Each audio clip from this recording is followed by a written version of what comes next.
بسم اللہ الرحمن الرحیم۔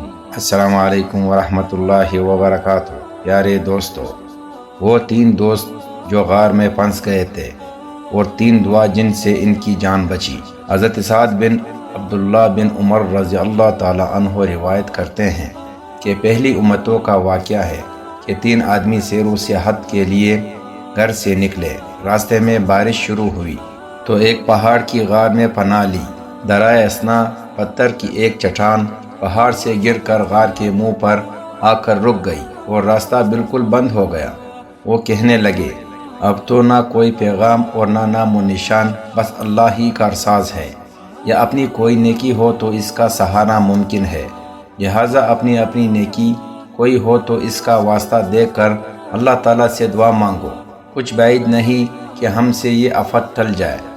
چنانچہ ایک آدمی نے دعا مانگنی شروع کی، یہ اللہ کہ میرے چچا کی ایک بیٹی تھی جس سے مجھے بہت محبت تھی، میں نے اسے گناہ پر آمادہ کیا مگر اس نے انکار کر دیا۔ اچانک اسے شدید ضرورت پیش آئی اور میرے پاس آنا ہوا۔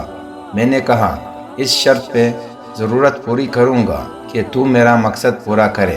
وہ انکار کر کے لوٹ گئی، مگر ضرورت نے اور شدت پکڑی تو وہ پھر آئی۔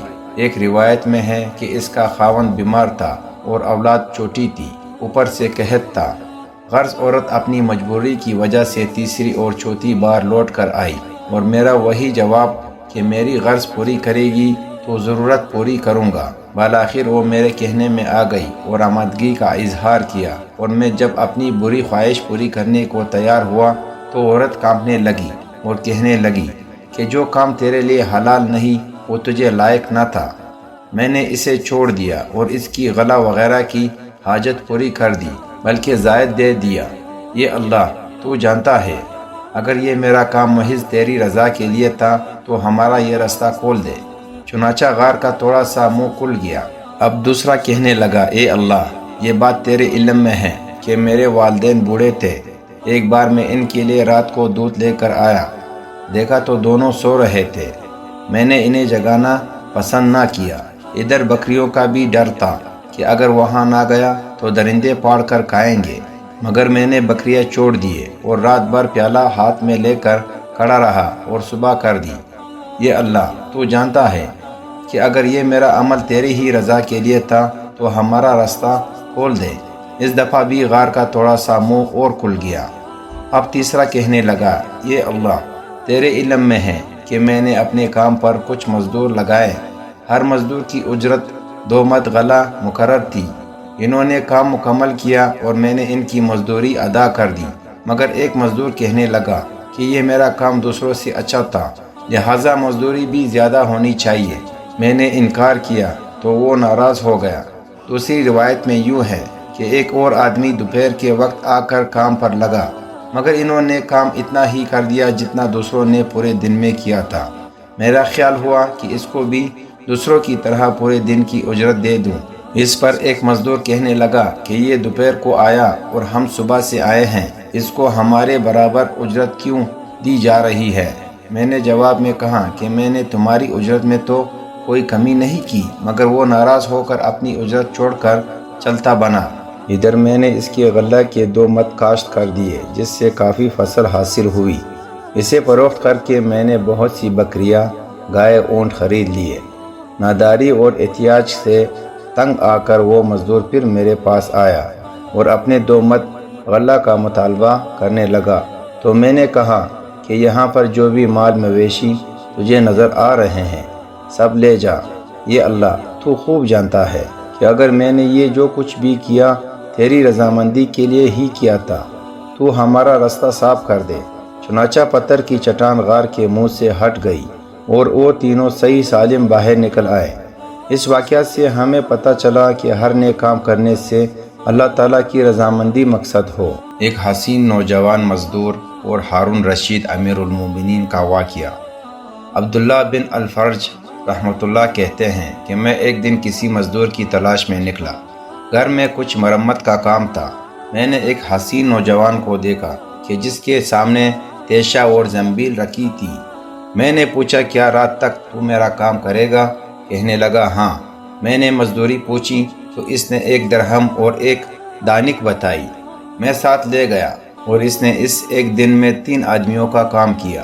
میں اگلے روز پھر اس کی تلاش میں نکلا، پوچھا تو پتہ چلا کہ وہ ہفتہ بھر میں صرف فلاں دن کام کرتا ہے۔ میں اس دن کی انتظار میں رہا۔ اس دن آیا تو اسے بیٹھا ہوا پایا، سامنے مزدوری والے ہتھیار اوزار تھے۔ میں نے پوچھا کام کرو گے؟ کہا ہاں۔ پوچھا مزدوری کتنی؟ کہا 1 درہم اور 1 دانک۔ میں نے چلنے کو کہا، وہ ساتھ ہو لیا، اور آج بھی اس نے اکیلے ہی 3 آدمیوں کے برابر کام کیا۔ شام ہوئی تو میں نے 2 درہم اور 2 دانک دینے کا ارادہ کیا۔ وہ کہنے لگا یہ کیا ہے؟ میں نے کہا کہ 2 درہم اور 2 دانک۔ کہنے لگا میں نے 1 درہم اور 1 دانک طے کیا تھا، تو نے میری مزدوری خراب کر دی، اب میں کچھ لینے کا نہیں۔ کہتے ہیں کہ پھر میں نے 1 درہم اور 1 دانک پیش کیا تو اس سے بھی انکار کر دیا۔ میں نے اصرار کیا تو کہنے لگا سبحان اللہ، میں لینے سے انکار کرتا ہوں اور تو اصرار کر رہا ہے۔ غرض اسی انکار میں وہ میرے ہاں سے چلا گیا۔ میں گھر آیا تو بیوی کہنے لگی کہ اللہ تعالیٰ نے تیرا کام تو پورا کرا دیا۔ اس شخص نے 1 دن میں 3 دن کا کام کر کے دیا اور تو نے اسے یہ صلہ دیا کہ اس کی مزدوری بھی فاسد کر دی۔ کہتے ہیں کہ میں 1 دن اس کی تلاش میں نکلا، ادھر ادھر پوچھنے سے معلوم ہوا کہ وہ بیمار ہے۔ اس کا گھر معلوم کر کے وہاں پہنچا، اجازت لے کر اندر گیا۔ وہ پیٹ کے درد میں مبتلا تھا۔ گھر کیا تھا؟ ویرانہ تھا، اسی تیشے اور زنبیل کے سوا کچھ دکھائی نہ دیتا تھا۔ میں نے سلام کہا، اس نے جواب دیا۔ میں نے کہا مجھے تجھ سے کچھ کام ہے، اور کسی مومن کو خوش کرنے کی فضیلت تو جانتا ہی ہے۔ میرے خواہش ہے کہ تو میرے گھر پر چلے، میں تیری تیمارداری کروں گا، کیا تو اسے پسند کرے گا؟ کہنے لگا ہاں، مگر میری 3 شرطیں ہوگی۔ میں نے قبول کر لیا۔ کہنے لگا پہلی شرط یہ ہے کہ جب تک میں نہ مانگوں تو مجھے کھانے کو کچھ نہ دے گا۔ میں نے تسلیم کر لیا۔ دوسری یہ کہ فوت ہو جاؤں تو میری اس چادر میں دفن کرنا ہوگا۔ میں نے کہا بہت اچھا۔ کہنے لگا تیسری شرط ذرا سخت ہے، وہ پھر بتاؤں گا۔ غرض میں نے اسے اٹھا کر تقریباً ظہر کے وقت اپنے گھر لے آیا۔ صبح ہوئی تو اس نے مجھے بلایا۔ میں نے جا کر پوچھا کیا بات ہے؟ کہنے لگا میں اپنی تیسری شرط تجھے بتانا چاہتا ہوں، میرا وقت اب قریب آ گیا ہے۔ میرے جبہ کی آستین سے تیلی نکالو اور کھولو۔ میں نے تیلی کھولی تو اس میں ایک سبز نگینے کی انگوٹھی تھی۔ کہنے لگا جب میں مر جاؤں اور تو دفن سے فارغ ہو جائے تو یہ انگوٹھی ہارون رشید امیر المومنین کے پاس لے جانا اور کہنا کہ اس انگوٹھی والے کا تجھے یہ پیغام ہے کہ افسوس ہو تجھ پر، کہیں اس مستی اور نشہ میں فوت نہ ہو جانا۔ اگر ایسا ہوا تو ندامت اٹھانی پڑے گی۔ میں اس کے دفن سے فارغ ہوا تو ہارون رشید کے سفر کو باہر آنے کا نظم معلوم کیا اور سارا قصہ تحریر کر کے بڑی مشکل سے وہاں تک پہنچا اور اسے پیش کیا۔ اس نے اندر جا کر تحریر پڑھی تو کہا کہ اس خط والے کو بلاؤں۔ میں حاضر ہوا تو اس نے بات پوچھی۔ میں نے وہ انگوٹھی سامنے کر دی، جسے دیکھ کر کہنے لگا تجھے یہ کہاں سے ملی؟ میں نے کہا کہ ایک مزدور آدمی سے جو تیان یعنی مٹی کا کام کرنے والا تھا۔ میں نے دیکھا کہ خلیفہ کے آنسو آنکھوں سے نکل کر اس کی داڑھی پر اور داڑھی سے گزر کر اس کے کپڑوں پر پڑ رہے تھے، اور زبان سے تیان تیان کا کلمہ دہرا رہا تھا، یعنی مٹی کا کام کرنے والا مزدور۔ پھر اس نے مجھے اور بھی قریب کر لیا۔ میں نے کہا کہ امیر المومنین، اس نوجوان نے مجھے ایک پیغام بھی دیا تھا اور کہا تھا کہ انگوٹھی پیش کرنے کے بعد کہنا کہ اس انگوٹھی والے نے سلام کہا ہے، اور یہ کہ کہیں اپنی اس نشہ والی زندگی میں فوت نہ ہو جانا، ورنہ ندامت کا منہ دیکھنا پڑے گا۔ یہ سن کر خلیفہ ایک دفعہ اٹھ کر کھڑا ہوا اور پھر ایک دڑام سے چٹائی پر گر کر لوٹ پوٹ ہونے لگا اور کہہ رہا تھا یہ میرے بیٹے، تو نے اپنے ابا کو جیتے جی بھی نصیحت کی اور مر کر بھی۔ میں دل ہی میں سوچ رہا تھا کہ شاید وہ نوجوان امیر المومنین کا بیٹا ہوگا، مگر مجھے کچھ پتہ نہ تھا۔ خلیفہ دیر تک روتا رہا، پھر بیٹھ گیا، پانی منگوا کر چہرہ وغیرہ دھویا۔ مجھ سے مخاطب ہو کر پوچھا تو اسے کیوں کر جانتا ہے؟ میں نے اپنا سارا قصہ بیان کر دیا۔ پھر وہ دیر تک بہت روتا رہا، پھر کہنے لگا وہ میرے ہاں پیدا ہونے والا پہلا لڑکا تھا۔ میرے والد نے مجھ سے تذکرہ کیا تھا کہ وہ زبیدہ سے میرا نکاح کرنے والا ہے۔ ادھر میری نظر ایک عورت پر پڑ گئی جو دل میں بیٹھ گئی۔ میں نے اپنے والد سے چھپ کر اس سے نکاح کر لیا۔ اس کے ہاں یہ بچہ پیدا ہوا تو میں نے دونوں کو بصرہ میں بیچ دیا۔ اور اس انگوٹھی کے علاوہ اور بھی بہت سا سامان میں نے ان کو دیا اور تاکید کی تھی کہ اپنا حال کسی پر ظاہر نہ کرنا، اور جب سنو کہ میں تخت خلافت پر بیٹھ گیا ہوں تو میرے پاس چلے آنا۔ میں جب تخت خلافت پر بیٹھا تو میں نے خود ان کا پتہ کیا۔ مجھے یہ بتایا گیا کہ وہ دونوں مر چکے ہیں، اور یہ تو پتہ ہی نہ چلا کہ وہ لڑکا ابھی زندہ ہے۔ تو نے اسے کہاں دفن کیا ہے؟ میں نے جواب دیا، عبداللہ بن مبارک رحمۃ اللہ کے قبرستان میں۔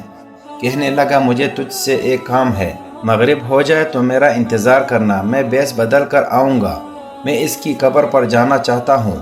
میں انتظار میں رہا حتیٰ کہ وہ اپنے خدام کے ساتھ نکلا اور آ کر اپنا ہاتھ میرے ہاتھ میں تھما دیا۔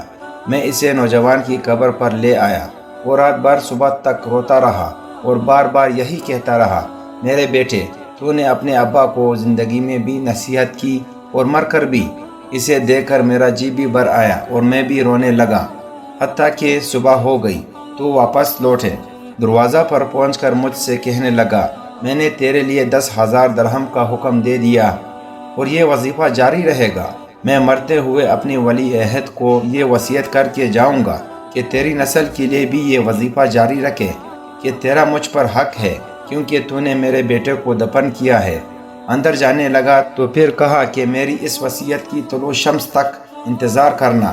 میں نے جواباً انشاءاللہ کہا اور وہاں سے چلے آنے کے بعد پھر نہیں گیا۔